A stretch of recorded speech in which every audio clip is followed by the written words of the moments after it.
Anna lalla wallah sana haɗa ma farsabar kuna nan kuna shirin lalata direct office na yanzu Hello, dan Allah tsaya. Dan Allah dai ka yankuri nawa za mu baka cin hanci. Wa haɗa muku wani ansar cin hanci da ne kana hasan ajin mu amma san na ɗaya kuma a cana hakuwa kokari makaranta.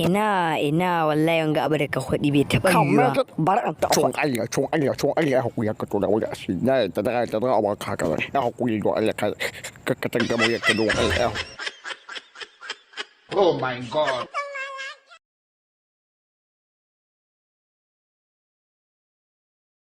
Duka duniya gaba wanda ni kama da shi in ba kai ba da haka wani ya kai uwana kai uwana kai da ni kake kana uwana kuma ka ce ba uwana kake ba jimin kai ne a dan mangoro wa ubanka ina ganin yaron gabe da lahiya kai wuce ka ba mutane wani sha sha kamance da ni ta ba kamance da sha kai kuma taho wagga magana da hodi gaba ɗaya na tantamata san da kai kama wa ni babu wai kai uba ne in kamance da shi ne ai ba kamance na